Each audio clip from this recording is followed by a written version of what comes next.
Hey guys, what do you think of this story from the Daily Mail? Missouri sues China for the coronavirus pandemic, saying that Beijing is responsible for lying to the world and causing enormous death, suffering, and billions in economic losses. um, Here's some more stories on it. The state of Missouri has filed a lawsuit against the Chinese government over the coronavirus pandemic, claiming China's officials are to blame for the devastating outbreak that's sweeping the globe.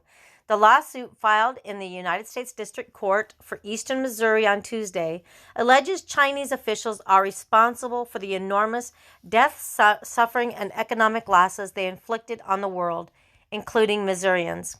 The Chinese government lied to the world about the danger and contagious nature of COVID-19, silenced whistleblowers, and did little to stop the spread of the disease, Republican Attorney General Eric Schmidt's office said in a written statement. They must be held accountable for their actions. Excuse me, please. Allergies. This marks the first time a state has sued China over its handling of the COVID-19 outbreak. World leaders, including President Donald Trump, German Chancellor Angela Merkel, French President Emmanuel Macron, Australia's foreign minister, have expressed concerns over Beijing's transparency amid the virus. On Monday, 22 Republican lawmakers requested that the Trump administration bring a case against China to the International Court of Justice for the country's actions in the coronavirus pandemic.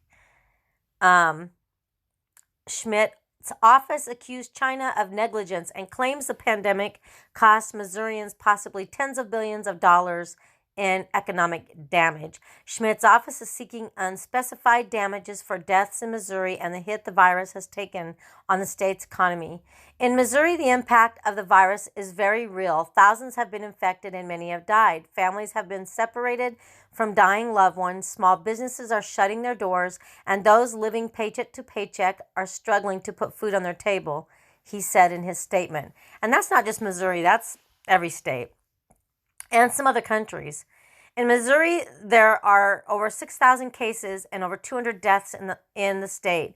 Nationwide, there are over 800,000 cases of the virus and over 45,000 deaths. One estimate says that coronavirus lockdowns in the state have cost Missouri $44 billion, according to Fox. Excuse me. So here is some more just pictures of what was going over there on Hong Kong. And the state also accuses China of hiding key information that could have prevented the spread of the virus and hoarding masks and other personal protective equipment as the rest of the globe was in dire need. An appalling campaign of deceit, concealment, misfeasance, and inaction by Chinese authorities unleashed this pandemic, the suit says. During the critical weeks of the initial outbreak, Chinese authorities deceived the public, suppressed crucial information, arrested whistleblowers, denied human-to-human transmission in the face of mounting evidence, destroyed critical medical research, permitted millions of people to be exposed to the virus, and even hoarded personal protective equipment, thus causing a global pandemic that was unnecessary and preventable. And if I remember right, did they not send over a bunch of tests that were faulty? I could be wrong.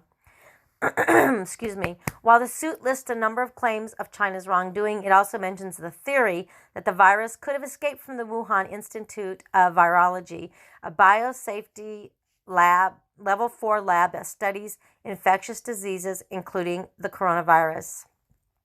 The lawsuit names the People's Republic of China, which is the official Chinese government, and the Chinese Communist Party. China is already facing similar lawsuits filed by at least 7 federal class action suits filed by private groups in the U.S. courts. However, international law experts say that the efforts to hold China liable for the coronavirus in U.S. courts will likely fail. A legal doctrine called sovereign immunity offers foreign governments broad protection from being sued in U.S. courts. He said the recent flurry of lawsuits against China serve a political end for Republican leaders facing an election in November. We are seeing a lot of people on the political right focus on the China issue to cover up for the U.S. government's own errors, Ginsburg said. If the United States wants to bring claims against China, it will have to do so in an international forum. There is no civil jurisdiction over such claims in U.S. courts. Excuse me. In Missouri, some politicians also slammed Schmidt for the lawsuit, saying it was for his own political agenda.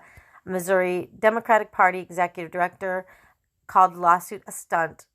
This week, China tried to clear its name from international criticism over its handling of the virus.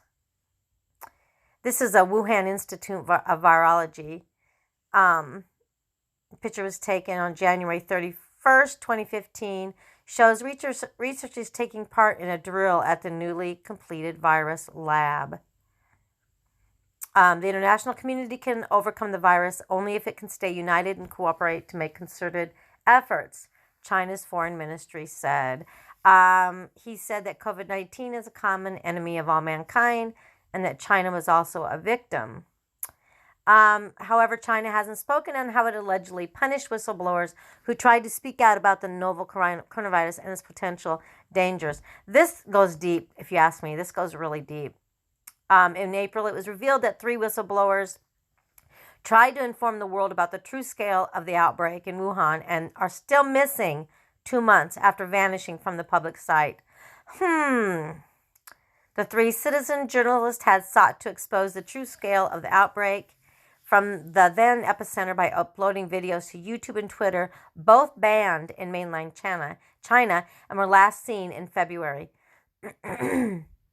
A U.S. congressman recently called on the State Department to urge China to investigate the disappearance of the 3 journalists. That is so sad.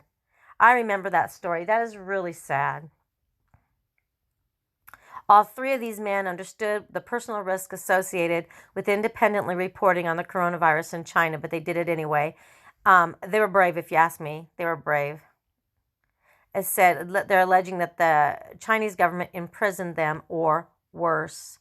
Okay, and then there's a timeline of, which is very interesting, but I'm not going to read it all for the sake of time, at least not right now, but you can read it from the Daily Mail News if you're interested.